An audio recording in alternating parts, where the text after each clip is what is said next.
आने की तो कोई बात ही नहीं है। छू के तो देखे, जैसे वो बत्ती सी बंद जाती है ना किसी की, ऐसे ही उन्हें बांधे। वे छुए तो अभी तक तो किसी ने छुआ ही नहीं है। और सामने 2 बार सामना भी हुआ, उसने बात भी की, लेकिन हमने उसे डराया है, हम खुद नहीं डरे। तो ये हिम्मत होना चाहिए। और ये हिम्मत तभी होती है जब हमारे अंदर दृढ़ श्रद्धान होता है और सही ज्ञान होता है। वे ही नहीं डरते, वरना सब डरते हैं, सब कांपते हैं। बताइए तुम कह सकते हो इतनी हिम्मत से? यूं यूं होने लगे, अभी बैठे बैठे ही होने लगे। तुम मेरे सामने भी कहने की हिम्मत नहीं रखते, इसलिए किसी के सामने हिम्मत नहीं बनती है, किसी दूसरे से हिम्मत नहीं बनती है। हिम्मत तो खुद से पैदा होती है, वो वाली हिम्मत पैदा करिए। तो यहाँ ये कहा है भगवान, जो आपका स्मरण करते हैं, जो आपका ध्यान करते हैं, आपके इस स्तोत्र को प्रतिदिन पढ़ते हैं, उनके भय भी भय के मारे भाग जाते हैं। इसलिए हमें ये कहना है, रोज भक्तामर का पाठ करिए घर पे, कोई भी बाधा नहीं आएगी। अगर उसका पाठ घर पे होता रहा, सामूहिक पाठ होता रहा, यंत्र को सामने रख करके मंत्रों की जाप करिए और भक्तामर का पाठ करिए, कोई भी बाधा आपके घर में आने वाली नहीं है। और अगर आ जाए तो कभी हमसे आगे बात कर लेना, नहीं आ सकती है। और फिर भी तुम नहीं करो तो खाली में काय को गिरते हो, भरे से में गिरो। हरी समझ में? खाली माने फिर खाली कुएं में गिरने की जरूरत ही क्या है, फिर भरे भराए में गिरो। जब इतनी अच्छी तरह समझा रहे हैं, इस भक्तामर का रोज पाठ करो, सपरिवार। व्यापार की वृद्धि, घर की वृद्धि, परिवार की वृद्धि, ज्ञान की वृद्धि, ध्यान की वृद्धि, धर्म की वृद्धि, पुण्य की वृद्धि, धन की वृद्धि। और क्या चाहते हो? नहीं और कुछ और बता दो। अब और रह भी क्या गया है जो बता दें? और तुम्हें और चाहिए ही क्या है? इसलिए निरंतर पाठ करते रहना चाहिए, खूब भावपूर्वक पाठ करते रहना चाहिए, दीपकों से आरती भी करते रहना चाहिए। दीपक तो अवलंबन है, सही में तो हमें पठन करना है, इसलिए करते ही रहना चाहिए। आइए, तो यहाँ ये बताया 8 भय से वो मुक्त हो जाते हैं जो आपका स्मरण करते हैं। आपका यह स्तोत्र जो पाठ करता है, उसके 8 भय अपने आप ही भय के मारे भाग जाते हैं। प्यारे आदिनाथ भगवान करें गुरु मान तुंग गुणगान, जिन्हें नित धोख हमारी है। भक्तामर स्तोत्र की महिमा सबसे न्यारी है, कि मोरी सुनैयो हृदय में गुनैयो। हाथी शेर महावन अग्नि सांप समंदर भारी, युद्ध भूमि वह रोग जलोदर बंधन ये भयकारी। हे प्रभु बुद्धिमान नर तेरी गुणमय स्तुति पढ़ते, नष्ट करें बे सारे बंधन, निर्भय हुए विचरते बताते। मान तोंग भगवान मान कर धरो हृदय में आन, यही सब कर्म निवारी है। भक्तामर स्तोत्र की महिमा सबसे न्यारी है, कि मोरी सुनैयो हृदय में गुनैयो। मत हाथी शेर बंधक सांप दावानल, भूमि रणवारिधि महोदर पाप के हैं फल। शीघ्र ही इनके भयों से मुक्त होते हैं। हे प्रभु सब है आदि प्रभु का करो नित करो नमन, करो नमन आदिनाथ गुरुवान तुंग को करो नमन। हो विनम्र भक्ता मर गाओ मैं पावन आदिनाथ गुरुवान तुंग को करो नमन। आइए अंतिम छंद को और देखते हैं। स्तोत्र सृजं तव जिनेन्द्र गुणैर्निबद्धाम्।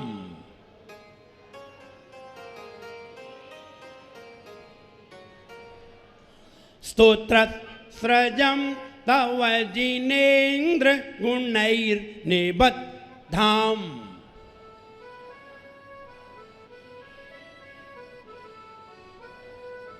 भक्त्या मया विविधवर्ण विचित्र पुष्पाम्।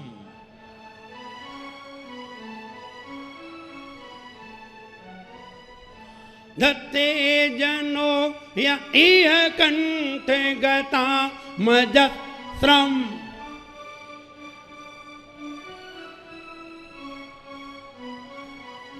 तम्मान तुंग मवसा समुपैति लक्ष्मी।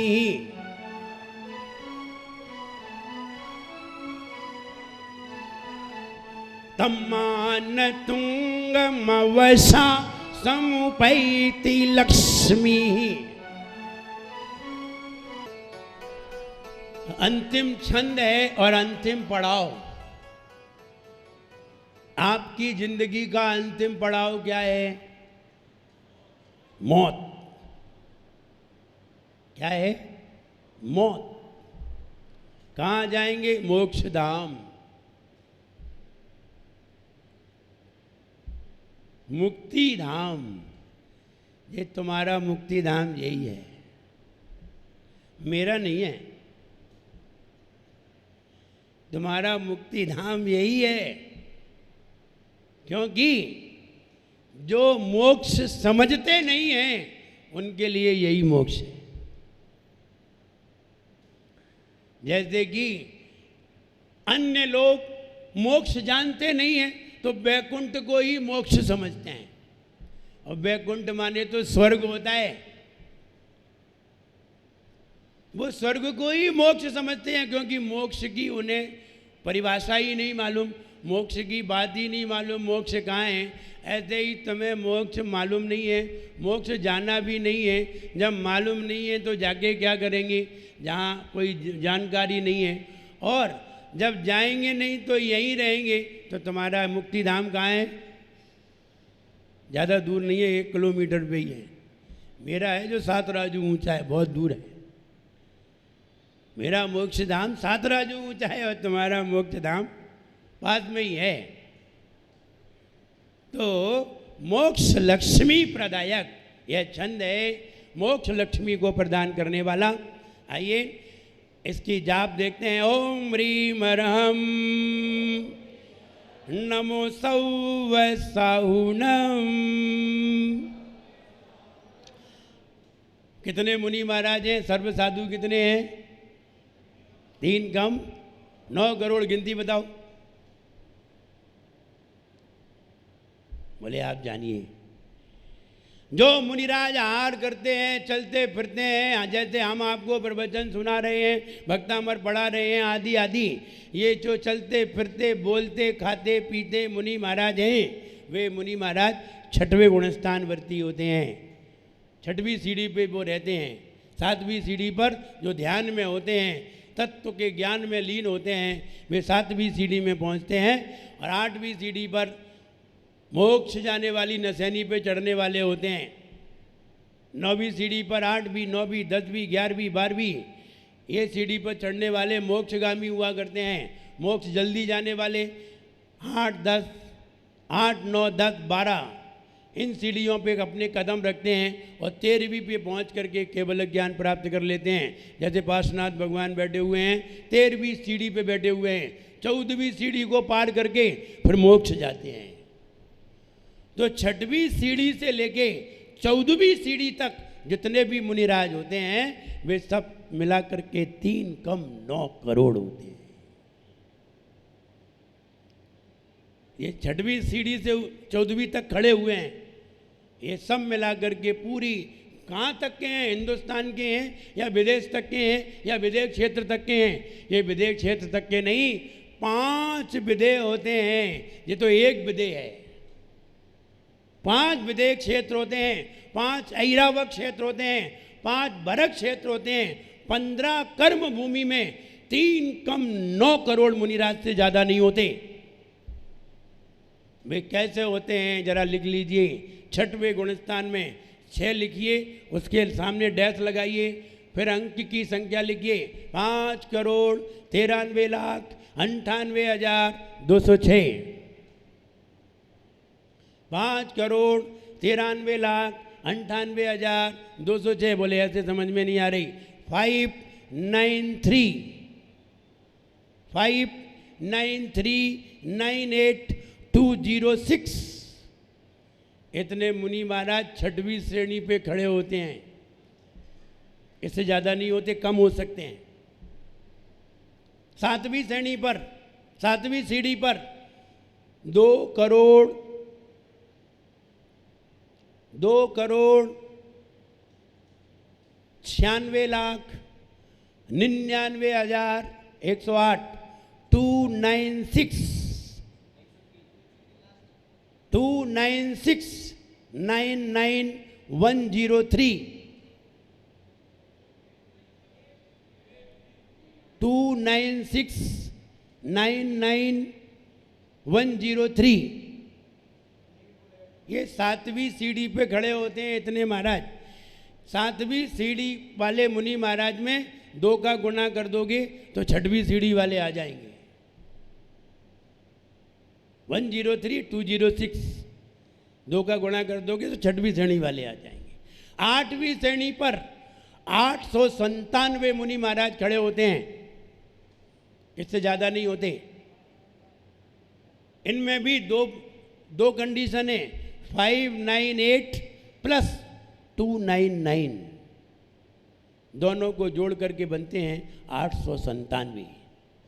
9वें गुणस्थान में भी 9वीं सीढ़ी पे भी इतने ही हैं, 10वीं सीढ़ी पर भी इतने ही हैं। 11वीं सीढ़ी पर 299 299 300 रुपये हल होने वाले हैं। अब दिमाग लगाना है कहाँ होंगे। हो सकता है 600 रुपये हल हो जाए। तो 299 11वें गुणस्थान में 11वीं सीढ़ी पर, 12वीं सीढ़ी पर 598, 12वीं सीढ़ी पर 598 और 13वीं सीढ़ी पर केवल ज्ञानी अनंत भगवान 898 502 8,98,502 898 502 और 14वीं सीढ़ी पर 598। इनका टोटल लगाइए, टोटल आएगा 8,999,9997। टोटल लगाइए 8,999,997।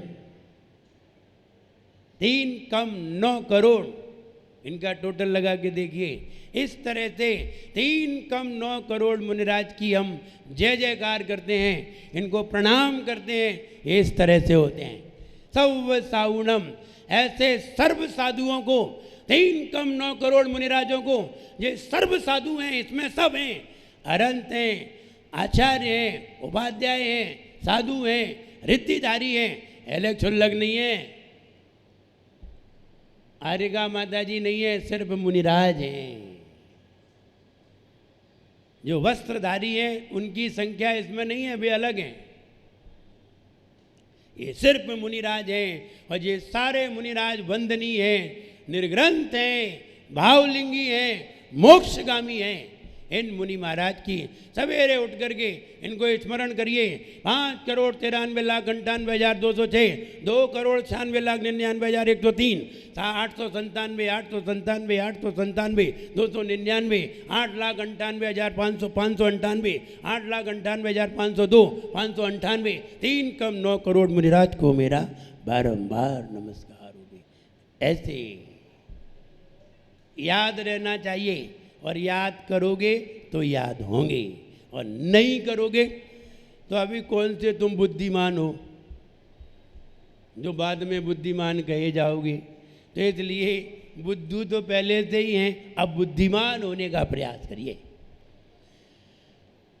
तो ओम ह्रीम हरम नमो सब साउणम, सब सर्व साधुओं को मेरा नमस्कार हो। इसमें रिद्धिधारी मुनिराज भी आ गए, आकाशगामी रिद्धिधारी भी आ गए, सब आ गए इसमें। अब इनसे बाहर कोई मुनि महाराज नहीं है, और हैं तो वे मुनि महाराज हैं जो मोक्षगामी नहीं हैं। कई लोग हैं ना, मुनि नहीं है फिर भी अपने आप को मुनिराज कहते हैं, कपड़ेधारी हैं फिर भी अपने आप को मुनि लिखते हैं। तो ये वाले मुनि मोक्ष जाने वाले नहीं हैं, ये वाले मुनियों की इसमें काउंटिंग भी नहीं है। यहाँ तो दिगंबर साधुओं की है, और कोई भी साधु की नहीं है। साधु साधु सब एक होते हैं, नहीं नहीं, दिगंबर भी एक नहीं होते। तो साधु साधु एक कैसे हो सकते हैं। तो यहाँ अलग अलग विचारधारा वाले हैं, इसलिए भावलिंगी श्रेष्ठ मुनि 3 कम 9 करोड़ होते हैं। अर्थ देखिए, चित्र में देखिए, मुनिराज सामने से जा रहे हैं, और मोक्ष लक्ष्मी एक क्या लेकर के आई, माला। कौन लेकर के आई, मोक्ष लक्ष्मी। अशोक भैया, मोक्ष लक्ष्मी है वो वाली लक्ष्मी नहीं है। माला तो अपने गले में भी डल गई, लेकिन वो मोक्ष लक्ष्मी लेकर के नहीं आई थी, गृह लक्ष्मी थी। तो ये मोक्ष लक्ष्मी तो उसके गले में माला डालती है जो दुनिया को जीत करके आते हैं, और गृह लक्ष्मी उनके गले में डालती है जो जिंदगी से हार जाते हैं, जो दुनिया से हार जाते हैं, जिंदगी से हार जाते हैं। तब गृह लक्ष्मी डालने आती है, और जब जीत करके जाते हैं तो मोक्ष लक्ष्मी माला लेकर के आती है। आइए, welcome, you are most welcome. और माँ तो कहते स्वागतम, वेलकम नहीं कहती, और मोस्ट वेलकम नहीं कहते, वेलकम ही कहते हैं। और यहाँ कहते हैं यू आर मोस्ट वेलकम। दोनों में अंतर है। यहाँ तो मोक्ष लक्ष्मी स्वागत कर रही है, माला देखिए कितनी बड़ी है, 48 फूलों की है। कितने फूल हैं, 48 फूल। शादी वाली माला में 48 फूल नहीं होते।